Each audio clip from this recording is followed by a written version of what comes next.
Hello, everyone, and welcome to English Today Journey. I am very happy that you are here with me today. My name is Jara, and it truly makes me smile to know that you're listening right now. Thank you for spending your time with me. If this is your first time joining us, I want you to know something very important. You did not come here by accident. You are here because you want to learn. You want to grow.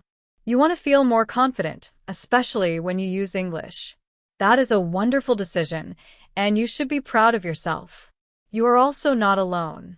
You are now part of a large and friendly family of learners from different places, all working toward the same goal. We are all trying to improve step by step, day by day.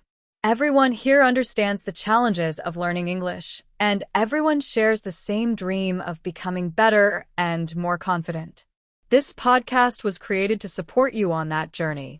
On this podcast, we work very hard to make every episode useful, clear, and full of helpful ideas. We carefully prepare each lesson so you can take something valuable from it and use it in your daily life. We do this because we truly believe that even a small piece of knowledge, when shared with care and kindness, can make a big difference. One small idea can give you hope. One simple lesson can bring light to your learning path. Sometimes, one clear explanation can completely change the way you feel about learning English. This podcast is not only about learning new words or studying grammar rules. Of course, vocabulary and grammar are important, and we will always help you with those. But this journey is about something deeper and more meaningful. It is about discovering your true potential.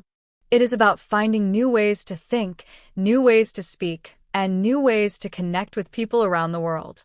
As your English becomes clearer, your confidence also grows. Each small improvement brings you closer to a stronger and braver version of yourself. Every conversation you listen to, every idea you understand, and every moment when English starts to feel easier is a step forward. These steps may feel small, but together they create real progress. Over time, you will notice that you are thinking more clearly, speaking more naturally, and feeling more comfortable expressing yourself in English. If this message feels right to you, if you feel ready to grow, to learn, and to believe in yourself, then I invite you to stay with us. Please subscribe so you never miss an episode. This way, we can continue this journey together. We will learn step by step, calmly and patiently, one conversation at a time. Now, let's move to today's main topic. This is a powerful idea that can completely change the way you learn English. Today, we're going to talk about how you can improve your English by thinking in English. This simple habit can make a big difference in your learning journey. This idea is not just a nice slogan or a popular trend that will disappear soon. It is something real and powerful. Learning to think in English can create a deep change in the way you experience the language every single day. When you start thinking in English, speaking becomes easier. Your words come out more smoothly. You feel more relaxed and more confident. You can connect with other people in a more natural way. This is not only about improving your English skills. It is about changing your whole relationship with English and how you feel when you use it. So now, take a moment for yourself. Find a comfortable place to sit. Maybe you have a cup of tea or coffee next to you. Try to relax your body and your mind. Take a slow breath. Get ready, because we're going to explore this idea together in a very simple and clear way. First, I want to share something I hear very often from English learners. Many people tell me the same thing again and again. They say, Jara, I can read English books. I can listen to podcasts and watch movies, and I understand most of it. But when I try to speak, my brain suddenly stops. I freeze. The words do not come out. They also say that before speaking, they feel like they must translate everything in their head, word by word, before they can say even one sentence. If this sounds familiar to you, please know this. You are not alone. Almost every English learner feels this way at some point. This is one of the most common and most difficult problems in language learning. I like to call this problem the translation treadmill. Let me explain what that means. Imagine you are walking on a treadmill in a gym. Your legs are moving and you are making effort, but you are not actually going anywhere. You stay in the same place. This is what happens when you always translate in your head. You are working hard, but you do not move forward easily. At the beginning of learning English, translation is normal and even helpful. It works like a bridge between your own language and English.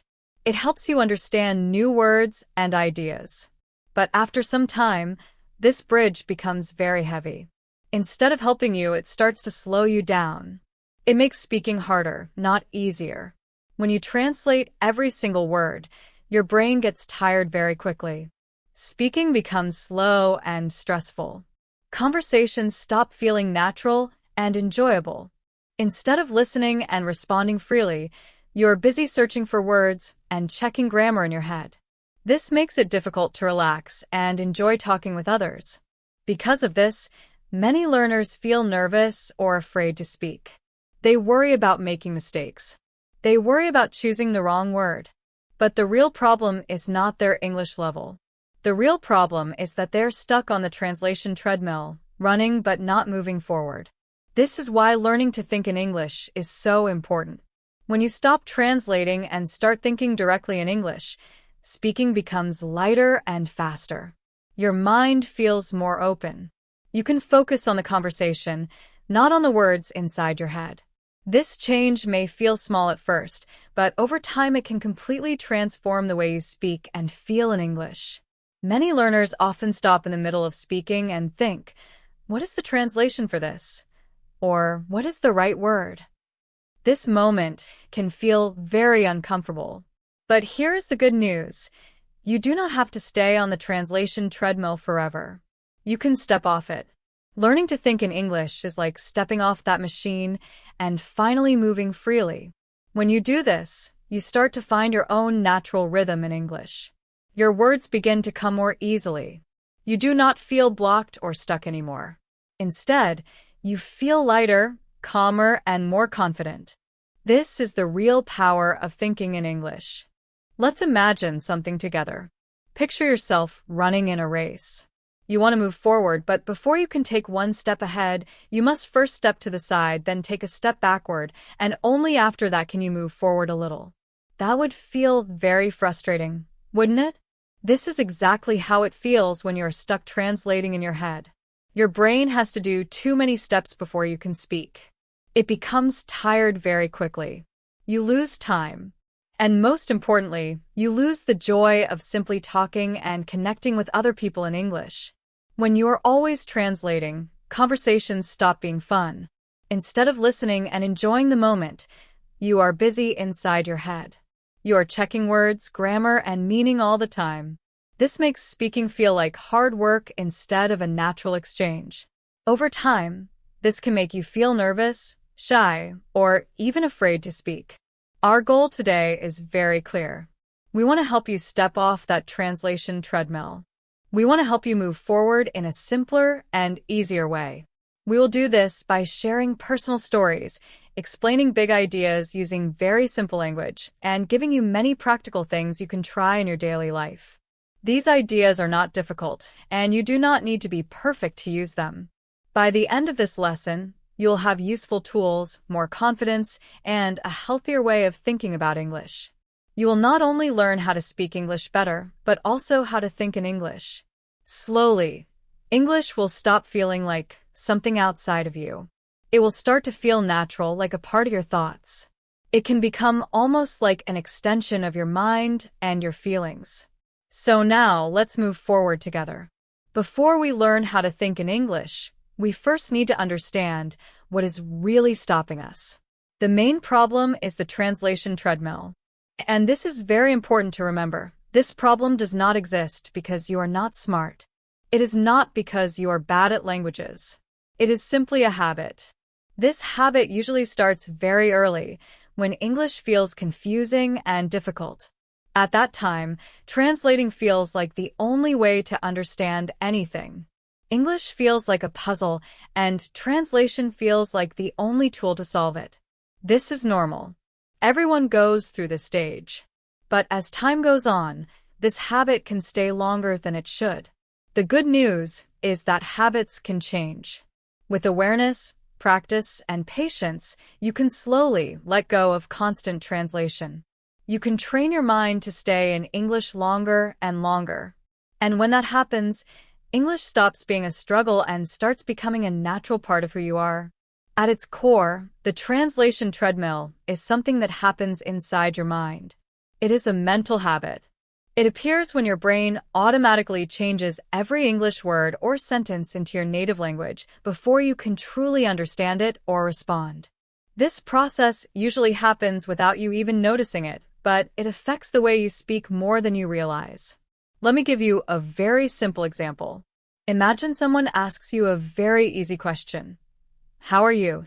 This looks simple on the surface, but inside your brain, many steps may be happening very fast. First, you hear the words, "How are you?" in English. Second, your brain translates those words into your native language.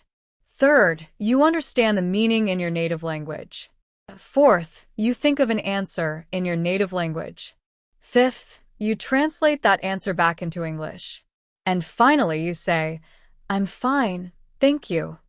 All of this may happen in 1 or 2 seconds, but those seconds matter. They create small pauses. They make you hesitate. They make you feel slightly uncomfortable, like you are not fully in sync with the conversation. It feels as if there is an extra person inside your head, passing messages back and forth. This middleman slows everything down, even though all you want is to speak freely and naturally. To make this idea clearer, let me share a real story with you.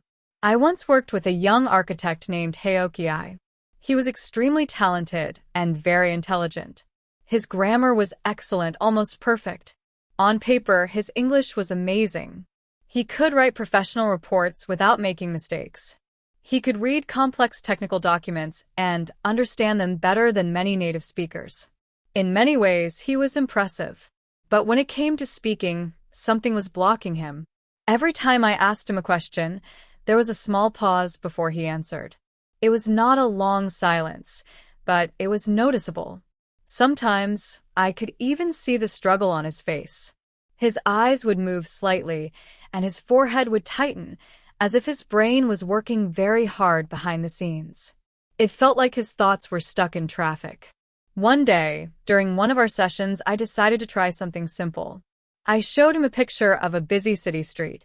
There were cars, buses, people walking, small shops, and street signs everywhere. The picture was full of movement and life. I asked him a very easy question. "Can you describe this picture to me?" Haoki looked at the picture carefully. Then he looked away. Then he looked back at it again. His forehead wrinkled, and he became very quiet. I could see that he was thinking very hard. It was not because he did not understand the picture. He clearly knew what he was seeing. The problem was not his knowledge. The problem was what was happening inside his mind. Inside his head, he was trying to translate everything perfectly before speaking. He was searching for the right words in his native language, checking grammar rules, and then translating everything back into English. This process made a very simple task feel difficult and stressful. Instead of just speaking, he was fighting with a translation treadmill. This is a very common situation. Many learners have strong reading and listening skills, but speaking feels heavy and slow. The reason is not a lack of intelligence or ability. It is simply this mental habit of translating everything first. Once you understand this, you can begin to change it. And when you do, speaking English can start to feel easier, faster, and much more natural. He knew the words. That was never the problem. The real problem was that his brain was trying to translate everything first instead of thinking directly in English. After a long pause, Haoki finally spoke. Very slowly and carefully, he said, "Many cars are on road. People walking quickly." Each word came out separately, almost like he was taking them from different boxes one by one. Nothing flowed naturally. It sounded correct, but it did not sound alive. So I gently asked him, "Haoki, my friend, what was happening inside your head just now? What were you really thinking?" He took a small breath and gave a quiet sigh. He looked a little embarrassed, but he answered honestly. He said, "Jara, it's like this. I see the cars, and in my head, I first say the word car in Japanese. Then I think, okay, how do I say that in English? Then I see people running or walking. I first think of those actions in Japanese, and then I change them into English. I do this with every single word. It feels like I have two brains inside me trying to talk to each other, but they don't agree." That moment was a perfect example of the translation treadmill in action. Heoki was still doing all of his thinking in his native language. English was not his main thinking tool. It was only a second step, something he used after his thoughts were already formed. That extra step slowed him down and made his speech sound unnatural and heavy. Instead of creating ideas directly in English, he was creating ideas in Japanese and then trying to convert them into English. This is very important to understand. When you do this, English never feels natural. It always feels like a copy, not the original thought. And this does not only make you slower. The translation treadmill has many hidden costs that can seriously stop your progress. Let's look at these problems one by one. First, it slows down your fluency and creates hesitation. Every time you translate in your head, your brain has to do extra work. It must switch back and forth between two languages again and again. This creates mental friction, like two machines rubbing against each other. Your brain uses most of its energy just to change words, instead of letting ideas flow freely. That is why you pause so often. That is why you say, or stop in the middle of a sentence. It is not because you do not know English. It is because your brain is tired from translating. Second, translation breaks the natural rhythm of conversation. Real conversations move quickly. People do not wait long for answers. When you hesitate too much, you may feel out of sync with others. This can make you feel nervous or uncomfortable, even if you understand everything being said. Over time, this can reduce your confidence and make you avoid speaking situations. Third, translating all the time makes speaking feel stressful instead of enjoyable. You are not focused on the message or the connection with the other person. You are focused on finding the right word, the right grammar, and the correct translation. Speaking becomes work, not communication. This is why thinking in English is so powerful. When you remove that extra translation step, your mind becomes calmer. Your speech becomes faster and smoother. You begin to express ideas as they come, not after they are translated. English stops being a problem to solve and starts becoming a natural way to share your thoughts. Stop and start way. To other people, it may even sound like you do not know enough English. But the truth is very different. The real problem is not your level of English. The real problem is how your brain is processing the language. The second hidden cost of the translation treadmill is that it takes away spontaneity and naturalness. Real conversations move quickly. People laugh, make jokes, interrupt each other, and react in the moment. Conversations are alive. But if you are busy translating inside your head, you are always one step behind. While others are already reacting, you are still searching for words. By the time you find the right sentence, the moment may already be gone. You miss chances to make a quick joke, show emotion, or respond naturally. Your answers may be correct, but they feel flat. They do not feel real or alive. The third problem is that translation often creates grammar mistakes and very literal sentences. When you translate word by word, you usually bring the sentence structure of your native language into English. Even if every word is correct, the sentence can still sound strange. Different languages organize ideas in different ways. For example, in some languages the verb comes at the end of the sentence. If you use that same structure in English, the sentence may confuse the listener. It is like trying to force one puzzle piece into the wrong puzzle. It almost fits, but not quite. Native speakers may understand you, but it sounds unnatural. The fourth cost is mental exhaustion. Constant translation is very tiring. Imagine running on a treadmill for a long time. You are moving, sweating, and using energy, but you are not going anywhere.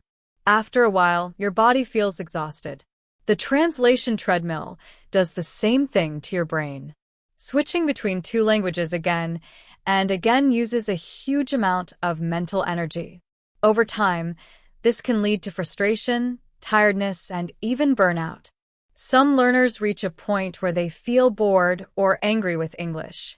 They may even want to stop practicing, not because English is impossible, but because their brain is exhausted. The fifth and most important problem is that translation keeps you from truly living in English. When you always translate, English never feels like your language. It feels distant. You keep it at arm's length. You treat it like something foreign that you visit for a short time and then leave. You are not really thinking in English. You are only passing through it. True fluency begins when you stop translating and start living in the language. This is the moment when English stops feeling like a school subject and starts feeling like a real tool. When English becomes part of your thoughts, your reactions, and your inner voice, everything changes. You do not need to be perfect. You just need to be present in the language. When you think in English, you do not ask yourself, "What is the translation?" You simply understand. You simply respond. Your ideas come first, and the words follow naturally. This is when English starts to feel lighter. This is when conversations become enjoyable instead of stressful. And this is when you begin to feel that English is not outside of you anymore. It becomes something you carry inside you, naturally and confidently. English should not feel like just a tool you pick up and put down when you need it. True immersion, that beautiful feeling of being fully comfortable in English, only begins when English becomes part of your inner world. It is not only the language you speak out loud. It is also the language you use inside your head.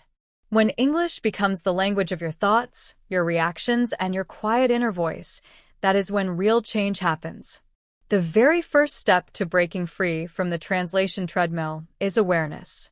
Before you can change anything, you need to notice it.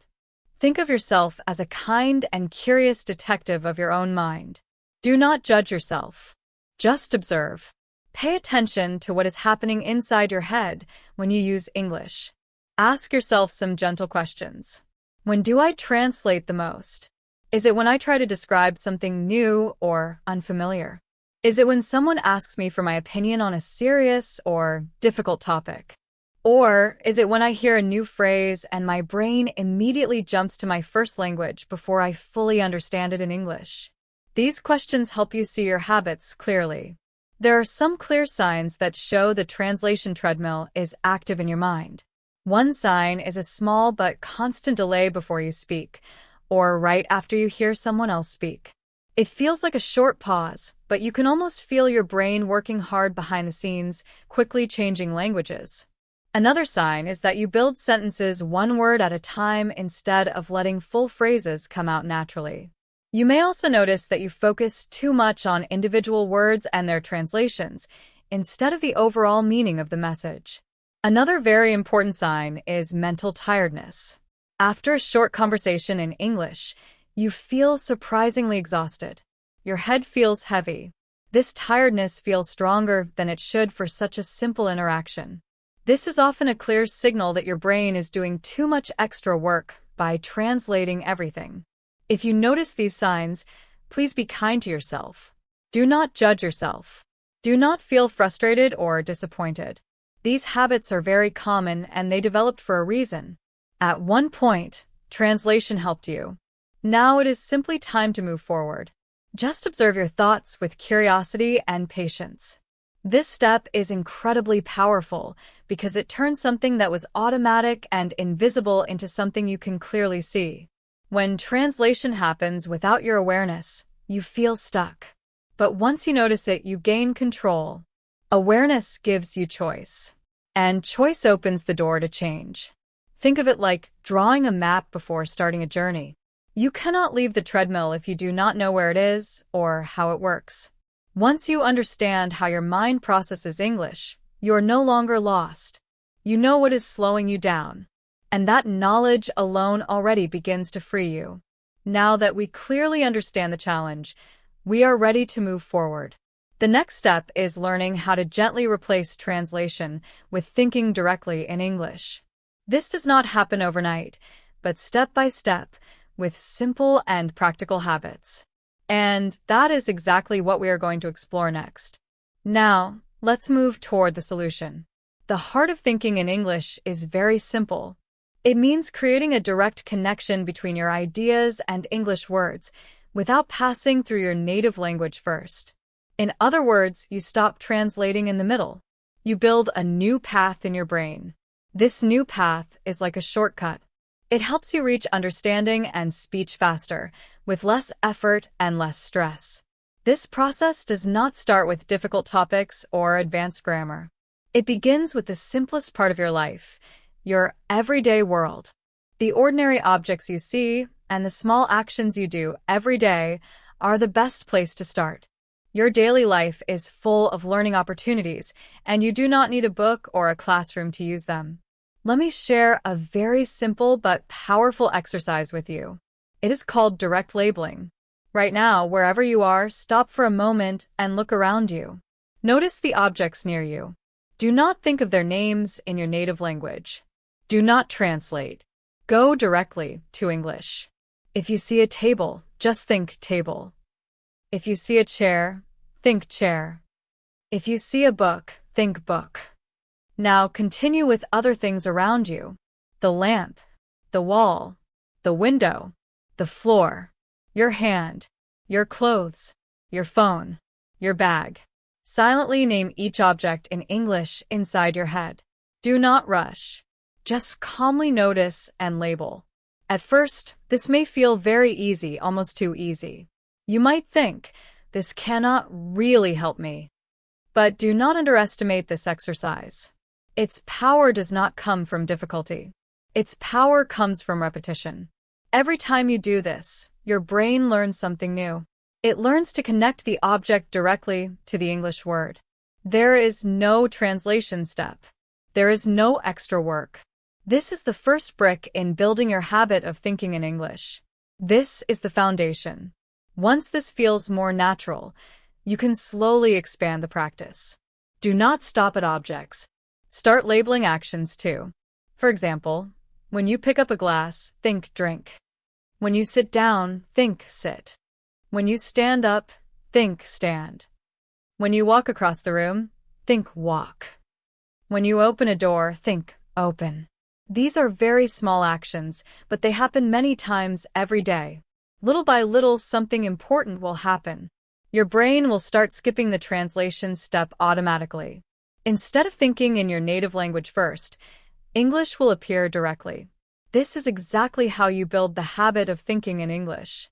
Not in one big moment, but in many small moments throughout the day.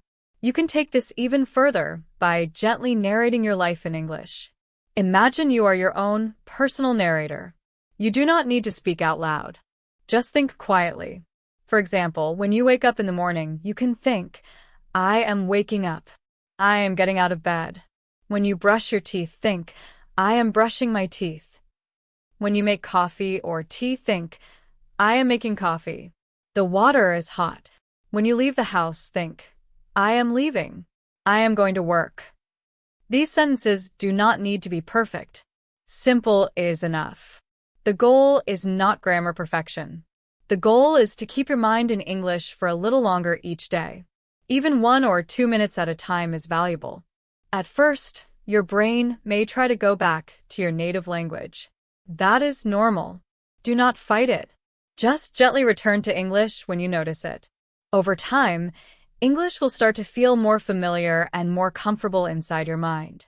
It will stop feeling like a foreign visitor and start feeling like a natural part of you. This is how real change begins.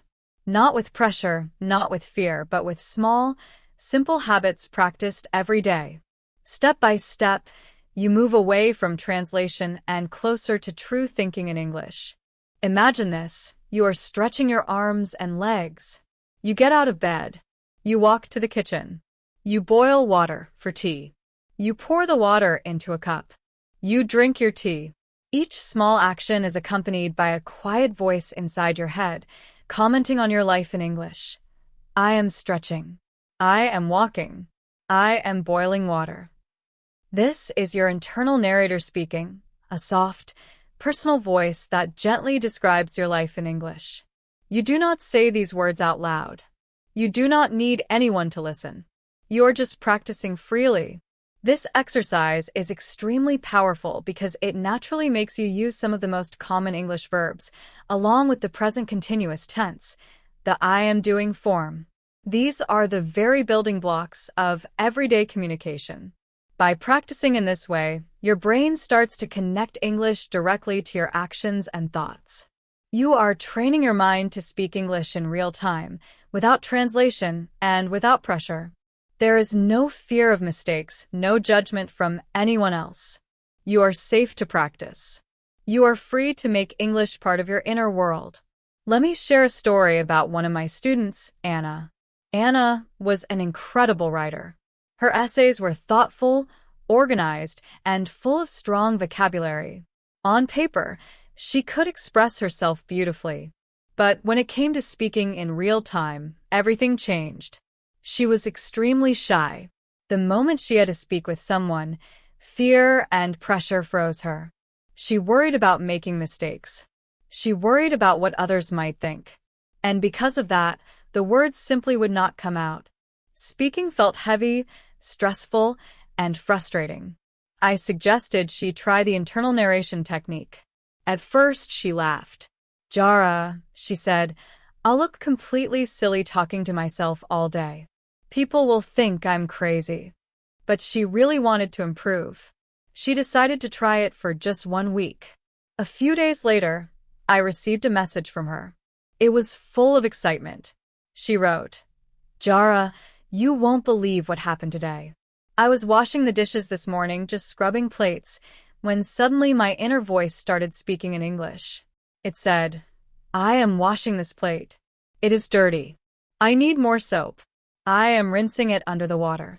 And the amazing part is, I didn't even think about it. I didn't translate. The sentences just came to me naturally in English. It felt easy, like the words had always been inside me." That moment was a breakthrough for Anna. For the first time, she experienced what it feels like to think in English rather than translating word by word. She felt free. Her mind was no longer weighed down by her native language. Instead, English became alive inside her. Suddenly, speaking no longer felt like a problem. The fear faded. The hesitation disappeared. Conversations felt lighter, more natural, and much more enjoyable.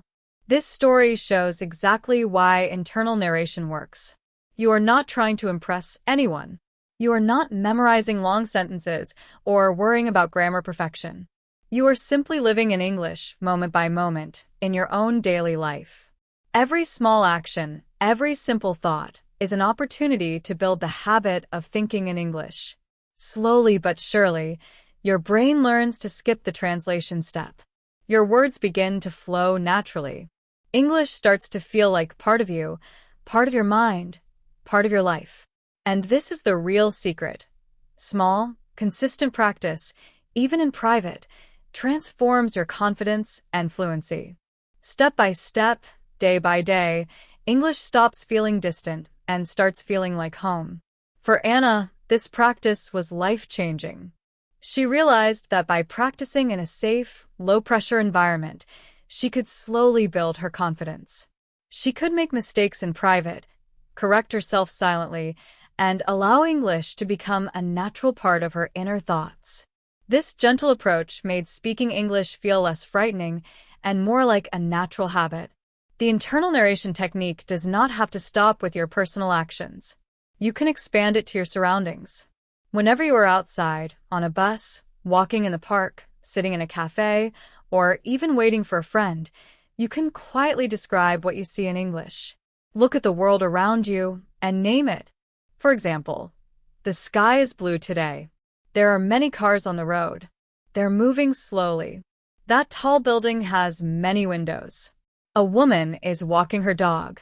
The dog looks very happy. The leaves on the trees are turning yellow. At the beginning, keep your sentences short and simple. Use basic vocabulary. Do not worry about making mistakes or using perfect grammar. The goal is not to be perfect. The goal is to train your brain to notice the world and describe it directly in English without translating. Every small effort counts. Every little sentence you think builds a new mental path. The more you do it, the more natural it becomes. Step by step, your brain learns, I can think in English. English is my default way of noticing and describing things. This kind of gentle, daily practice does three important things. First, it strengthens your vocabulary naturally because repeating words and phrases in real life helps them stick. Second, it reinforces simple but important sentence structures like there is, I see, and it is. Third, it helps you feel the natural rhythm of English, the flow and patterns that make your speech sound smooth and confident. Slowly, English becomes part of the way you experience the world. It stops being just a subject in school or a tool to memorize. Instead, it becomes something you live and breathe every day. Let me share another story to show how this works in real life. This time, it is about a young man named Leo who moved from Brazil to Los Angeles. Leo is bright, friendly, and eager to build a new life in the United States. He wanted to meet people, make friends, and feel comfortable speaking English. But at first, he faced the same problem many learners face. He could read and understand English perfectly. He could even write without mistakes. But when it came to speaking in real time, he froze. His mind seemed to stop. He would hesitate, search for words, and feel embarrassed. I suggested Leo try the same technique as Anna, internal narration and describing his surroundings in English. At first, he felt silly talking to himself quietly in English, but he committed to it for a few minutes every day. When he walked down the street, he narrated, I see a car. It is red. A man is running.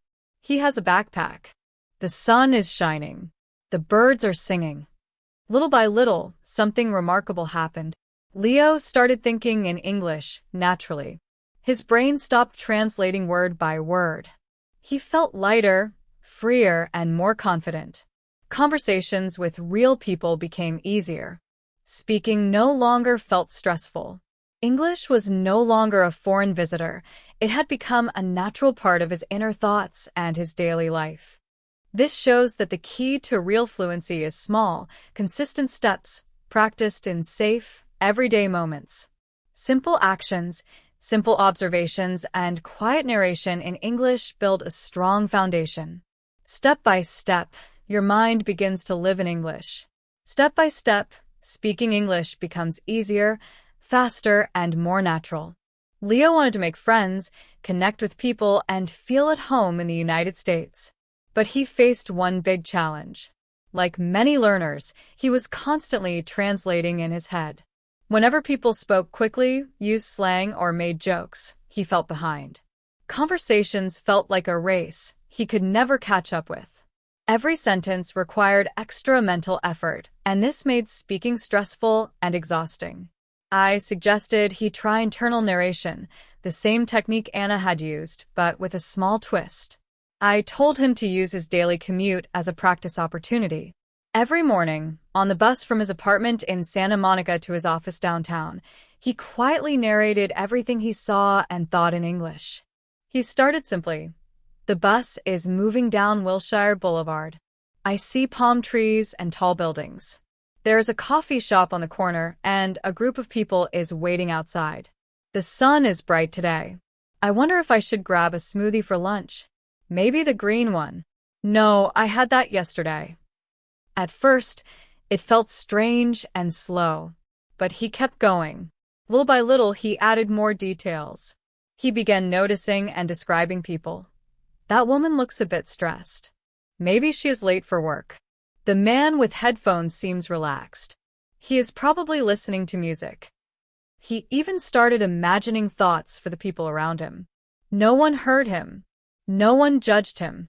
The bus was his private practice space. And with each morning, his brain was quietly learning to think in English directly, skipping the translation step. He was training his mind to process the world in English, naturally, and automatically. After a few months of consistent practice, Leo came back to me smiling. He said, "Jara, it feels like a switch flipped. I still dream in Portuguese sometimes, but during the day, my thoughts just come naturally in English. It doesn't feel forced anymore. I can join conversations without that awkward pause. And I even understand American jokes better." Leo's story is a great reminder.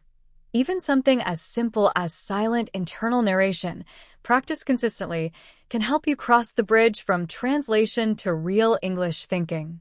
Small, daily habits can make a big difference. Slowly, your brain stops relying on your first language. Speaking becomes faster, smoother, and more confident. Conversations start to feel natural, even fun. Now, once you feel comfortable narrating your simple actions and surroundings, it's time to deepen your internal monologue. Start adding thoughts, feelings, and reactions. Describe not only what you see, but also what you feel or imagine. Notice the weather, your moods, or what might happen next. For example, "I am feeling tired today. I hope the traffic is not too bad. That man looks happy. Maybe he just got good news. I am looking forward to lunch. I wonder if I can try a new sandwich." By slowly expanding your internal narration, your brain will start thinking fully in English, not just translating word by word. This is the next step toward fluency. It is no longer just words or grammar. It is about letting English become the language of your mind, your daily life, and your inner world. This is the next level of internal narration. Instead of only describing what you see, now you start describing what you feel and think. This is where your English skills truly grow, because you already have enough vocabulary and grammar to express more complex ideas. It is no longer just about naming objects or actions. It is about telling little stories about your inner world. For example, instead of saying, "I feel bad," you can say, "I am feeling a bit frustrated today because my internet connection is very slow. I can't finish my work, which is really annoying." Or, "I am so excited about the weekend because I will visit my family. I haven't seen them in months, and I miss them a lot." As you get better, try to capture small details and subtle emotions. For instance, "I am feeling relieved that the exam is finally over. It was harder than I expected, but I think I did reasonably well. Overall, I feel hopeful. I am a little nervous about the presentation tomorrow because it is in front of a large audience, and I always get stage fright. But I am also determined to do my best and show what I can do. I will push through." Notice how these examples mix feelings, reasons, and reflections. They are not flat statements. They are small stories about your thoughts and emotions, told in English. Practicing this helps you gain both emotional vocabulary and confidence to express yourself naturally. You are learning to think in English not just about what is around you, but also about what is inside you. This progression is important. First, you start with daily narration of objects and actions. Then, you add emotions and thoughts. Finally, you can expand even further into creativity and personal reflections. Each step builds on the last. It is like climbing a staircase. Each step prepares you for the next one. For example, just like Chloe might use English to connect with her emotions, another learner, Sarah, might use English to describe her creativity. She can narrate her painting process. "I am mixing blue and green. The colors look soft together. I am imagining a forest in the morning. The light falls gently on the trees." By describing both her actions and imagination, Sarah practices a richer kind of English thinking. Step by step, this approach allows you to live in English. You're no longer just translating. English becomes your tool to describe the world, your emotions, and your ideas in real time. You notice, reflect, and even imagine in English. Little by little, it becomes natural to think in English and eventually to speak it confidently. Remember, the goal is progress, not perfection. Don't worry about making mistakes or using advanced words right away. Start with simple sentences, then gradually include more detail, feelings, and reflections. This gentle, consistent practice strengthens your vocabulary, sentence structures, and fluency. Most importantly, it trains your mind to process English directly, without relying on translation. By following this step-by-step progression, objects, actions, emotions, thoughts, and creativity, you gradually transform English from a subject you study into a language you live and think in every day. And when that happens, speaking English becomes easier, conversations become smoother, and expressing yourself becomes more natural and enjoyable. Internal narration can grow with you. It starts with simple descriptions of what you see and do every day, but it doesn't stop there. Over time, you can move from describing objects and actions to exploring your feelings and thoughts. Eventually, you can even express your deepest passions and ideas. This step-by-step approach allows your English to grow naturally with your life. Let's look at another example. Sarah loved painting. At first, she simply described her actions while working. I am mixing blue and green. I am brushing the canvas carefully. I am imagining a forest in the morning. Then, she added her feelings and reflections. The colors feel calm together.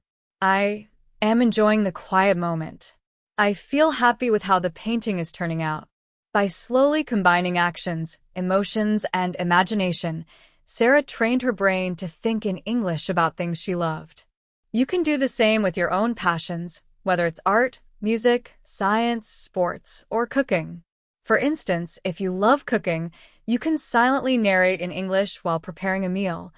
I am chopping the vegetables. I am heating the pan. The onions smell sweet.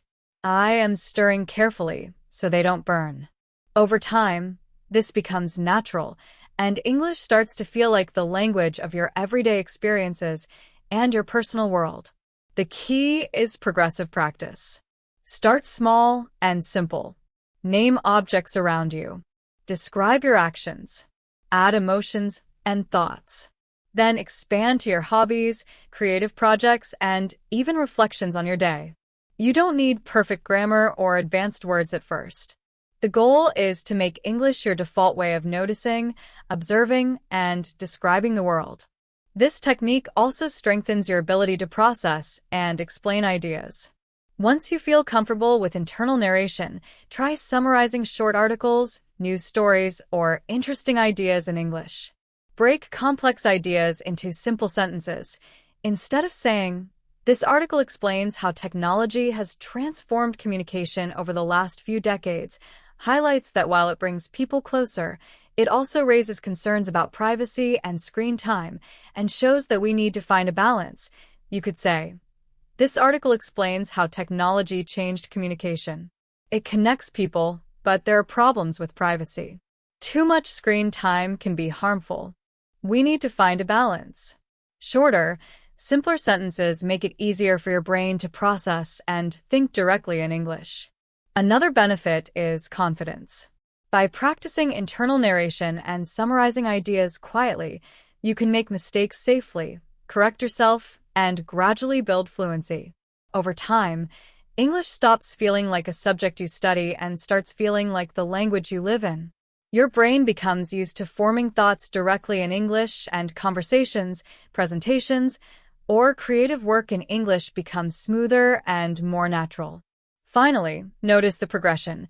First, narrate simple daily actions. Next, add emotions and thoughts. Then, expand to passions, creativity, and reflections. And finally, start summarizing and processing information in English. Each step builds on the last, making your English thinking more complete and flexible. Step by step, day by day, English stops being a translation exercise and becomes a natural part of your mind and your life. By practicing consistently, even for a few minutes each day, you can experience the same breakthroughs as Anna, Leo, or Sarah.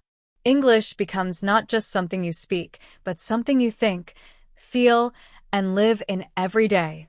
Internal narration and thinking in English aren't just about speaking.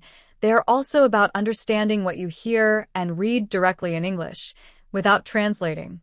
When you practice this, you train your brain to connect ideas and words naturally, which builds true fluency. One way to practice is by summarizing or thinking about what you hear. For example, you might read an article that explains how technology has transformed communication. Instead of translating every word, focus on the key points in English. Technology changed how people communicate. It brings people closer, but it can cause privacy problems. Too much screen time is not good. We need a balance. Breaking information into short, simple sentences helps your brain process ideas directly in English. This builds confidence and independence as a learner. By trusting context and meaning first, you begin to rely less on translation and more on English itself. This practice also works with idioms and phrases. Imagine you hear, "It's raining cats and dogs." At first, you might picture animals falling from the sky. But when you think about the meaning in English, you realize it's a way to say it's raining very heavily. By processing idioms directly in English, you start to grasp humor, culture, and deeper meaning without needing to translate word by word. This helps you understand English like a native speaker, rather than just memorizing words. Let me share a story about Maria. She loved watching English TV shows. At first, she always used subtitles in her native language. She understood the stories, jokes, and characters, but her speaking and listening didn't improve much. I challenged her to try watching with English subtitles instead. At first, she was nervous. She thought, I might get lost or not understand anything. But she tried it anyway. Slowly, she noticed that her brain was learning to process English directly. She could read, hear, and understand English at the same time. Her speaking started improving naturally because her mind no longer relied on translating. The key lesson here is learner empowerment. You don't need to look up every word or translate everything. Trust yourself and the context. English becomes a tool you live inside, not just a language you study. The more you practice internal narration, summarization, and thinking in English, the more automatic it becomes. Your brain begins to see English as a natural part of your world, not as a puzzle to solve.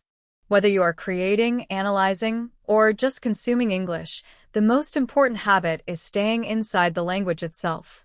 After listening to English, pause and think about what you heard in English. Picture the situation, the emotions, and the actions directly in English. Describe them in your mind. Repeat phrases silently.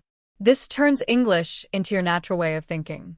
By combining these techniques, internal narration, describing actions and feelings, summarizing and processing idioms, you train your brain to operate directly in English. Over time, this practice reduces hesitation, improves fluency, and strengthens understanding. Step by step, English stops being a separate subject and becomes part of how you think, feel, and see the world. Like Maria, Anna, and Leo, you too can build confidence, independence, and a true connection with English.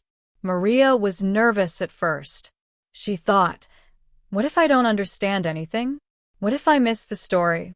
But she decided to try anyway. Slowly, she started watching English shows with English subtitles. After some time, she felt brave enough to watch without any subtitles at all. At the beginning, it was not easy. She often had to pause the show or replay short parts. But she didn't do this to translate. She did it to listen carefully and understand English directly. She focused on how the characters spoke, the rhythm of their sentences, and which words were stressed. She noticed the emotions in their voices. Sometimes, she quietly repeated what the characters said. For example, when a character said, "Are you serious?" Maria would repeat it and think, "Oh, this is how people show disbelief in English." The tone rises at the end. The voice sounds surprised. The eyebrows go up. By copying the tone, rhythm, and expression, she started feeling the language naturally, not just reading or translating words. This active listening changed everything. Maria didn't just understand words anymore. She began to understand whole conversations, the flow of speech, and even hidden emotions. Step by step, she became a sharper listener. English stopped being a list of words in her head. It became a living language she could feel and follow. Once you reach this level, you can go further. Thinking in English is not only about listening or talking to yourself. A powerful next step is using English to solve real-life problems and plan daily activities. This makes English functional and meaningful. You are no longer just learning a language. You are using it to navigate your life. For example, imagine you want to travel to a new part of your city, but you don't know the best way to get there. Normally, you might plan everything in your native language. But now, try thinking entirely in English. You might say to yourself, if I take the subway from here, I will need to change lines at Central Station. But if I take the bus, it might be more direct. However, the bus could get stuck in traffic. Maybe walking part of the way is faster. I should check the time and distance. I'll take the subway first, then see if I can walk the rest. By thinking this way, your brain starts using English naturally for practical thinking, problem-solving, and decision-making. It's no longer just a subject in school. It's a tool for life. This practice also strengthens your vocabulary, improves sentence flow, and builds confidence. The more you use English this way, the more it becomes a part of your everyday thinking, not something separate that you have to translate. The key is consistency. Like Maria, start small. Pause shows, repeat sentences, describe what you see or do, and slowly begin to use English for planning and decision-making. Step by step, your mind will learn to think directly in English, understand real conversations, and respond naturally without hesitation. Soon, English stops being a challenge and becomes a natural part of how you see, act, and understand the world around you. Imagine you are deciding how to travel during rush hour. You think, which option is better? The subway is usually faster and more reliable. So yes, I'll take the subway. Notice what is happening here. You are solving a real problem, but you are thinking completely in English. You are using words like if, then, but, however, so, all the small words that make your thoughts logical and clear. When you do this, English is no longer just a subject to study. It becomes the language of your thinking, your choices, and your daily life. Comparing options like more direct or faster, asking strategic questions, and deciding the best plan are all ways to practice English in a realistic way. This prepares you for situations in real life, like giving directions, making plans, or discussing schedules with others. Let's take planning your weekend as an example. You could think entirely in English. On Saturday morning, I want to go to the farmer's market to buy fresh vegetables. After that, I'll meet my friend Sarah for lunch at that new cafe downtown. In the afternoon, if the weather is good, I might go for a hike in the park. If it rains, maybe I'll stay home and read a book. On Sunday, I need to finish my work report, which is due Monday. Later in the evening, I might watch a movie and enjoy some popcorn. By thinking like this, you're practicing future tense, time expressions, and organizing your ideas clearly. Words and phrases like after that in the afternoon then become natural. When the time comes to speak, your English brain already has the plan ready. You don't need to translate. The ideas are already in English. This creates a mental blueprint for communication, making it easier to express yourself naturally. Let me share a story. Kenji is a logistics manager. His job involves planning complicated schedules and solving supply chain problems across different countries. He often has to make decisions quickly, consider multiple options, and communicate clearly with colleagues in English. At first, Kenji struggled because he translated every thought from his native language. This slowed him down and caused stress. I suggested he try thinking through tasks entirely in English, just like planning his commute or weekend. For example, when managing shipments, he would think, if the truck leaves at 9 a.m., it should arrive by 2 p.m. But if traffic is heavy, I need to leave earlier. If I contact the warehouse now, I can confirm the delivery. I should check the weather too. By practicing this internal planning in English, Kenji's brain began connecting ideas directly with English words. He no longer had to pause or translate. Over time, He became faster, more confident, and better at explaining his plans to colleagues. The language became a tool for thinking, problem-solving, and decision-making, not just a subject to study. This shows a powerful truth. English becomes part of your life when you use it to solve real problems. Start small with daily routines, planning trips, or scheduling your weekend. Step by step, you build the habit of thinking in English naturally. Your brain begins to organize ideas, make decisions, and understand situations in English automatically. The key is consistency. Practice every day, whether for small personal tasks or work-related problems. Soon, thinking in English will feel natural, fast, and effortless. You won't need to translate. English will be your tool for living, planning, and interacting in the real world. Kenji felt he understood everything perfectly in his own mind, but when he had to explain solutions quickly in English, he struggled. Under pressure, his words didn't come out clearly. To fix this, he decided to practice thinking in English during his daily routines. During his commute or short breaks, Kenji imagined work situations and solved them entirely in English. For example, he would think, "The shipment is delayed because of a customs issue. What problems could this cause? The client might get the order late, which could hurt our relationship. How can I fix it? I could reroute through Port B, but that costs more money and time. Or I could call the client, explain the situation clearly, and offer a small refund for the inconvenience." By doing this kind of mental problem-solving in English, Kenji became more confident. When he later discussed these issues with his international team, it felt like he had already rehearsed the conversation. His communication became smoother, faster, and more effective. Kenji's story shows that thinking in English can improve professional skills.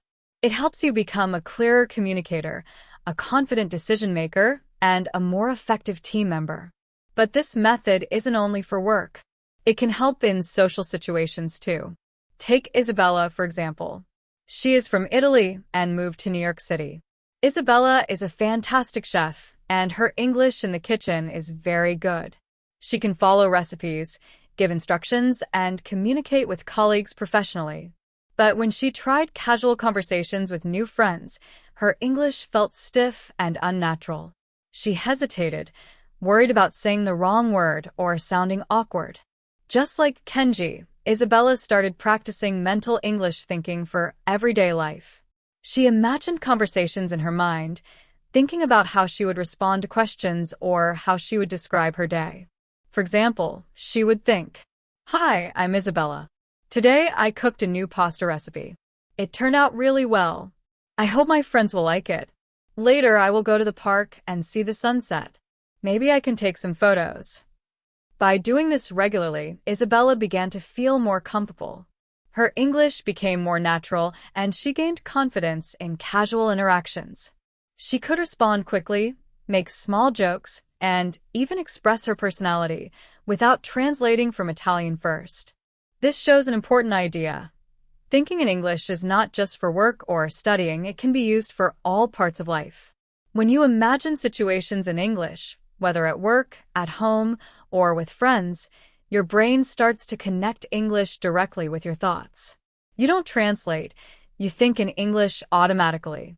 Practicing this daily creates a strong habit. You become quicker at forming sentences, more confident when speaking, and better at expressing your ideas naturally. Over time, English stops being something you only use in school or at work. It becomes a natural part of your life. Even small steps help. You can start by thinking about your daily routines in English, imagining conversations, or solving little problems in your head. Each time you do this, your brain builds pathways for thinking in English directly. Kenji and Isabella show that mental English thinking can transform both professional and social life. You gain clarity, fluency, and confidence. The more you practice, the more natural it feels. English stops being a separate language you have to translate and becomes the language of your everyday thoughts, decisions, and interactions. Isabella wanted to feel at home in New York City and make friends. I suggested a simple technique: mentally plan her social outings and conversations in English before they happened. For example, before going to a new restaurant, she would think in English. Okay, I'm going to that new Italian place tonight. What should I order? Maybe the lasagna or the risotto with mushrooms. I should ask about the specials. And if my friends ask about my day, I'll tell them about that funny thing that happened at the market this morning. I hope they like the restaurant. I heard it's very popular. She also practiced other situations in her mind, like asking for the check or complimenting the food. This simple mental rehearsal made a huge difference. Isabella said, "Jara, it really helped. I wasn't scrambling for words. It felt like I had already had the conversation in my head. I felt much more comfortable and confident just being myself." Isabella's experience shows that thinking in English is not only useful for work or school. It can also help you build real social connections, enjoy everyday life, and feel more at ease in an English-speaking environment. It makes English learning fun, playful, and practical. To make thinking in English a long-term habit, it's important to keep it enjoyable. Language learning shouldn't feel like boring homework or a strict chore.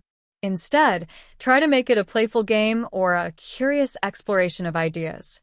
One simple and fun exercise is English word association. You can do this anytime your mind is free, like while waiting in line, on a short break, or even walking. Here's how it works.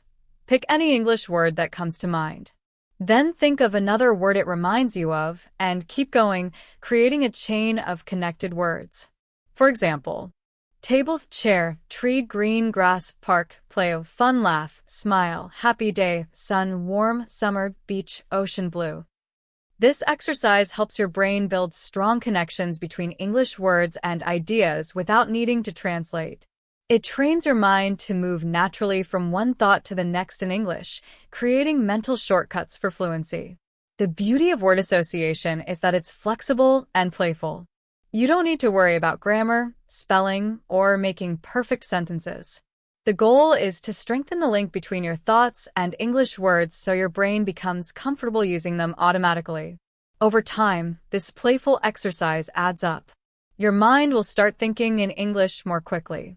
Words and phrases will come naturally when you speak, write, or even dream in English. It also improves your creativity, because you start to see connections between ideas and explore new ways to express yourself. By combining mental rehearsal, storytelling, and playful exercises like word association, you create a complete system for thinking in English. Your inner voice begins to speak in English, your brain skips translation, and your confidence grows. Small daily practices like these are powerful because they train your mind to use English in real life, not just in the classroom or during study time. In the end, thinking in English becomes part of your daily life. Whether you're planning a conversation, imagining a new experience, or playing with words, English stops being just a subject to study and becomes the language you naturally use to think, plan, and enjoy your world.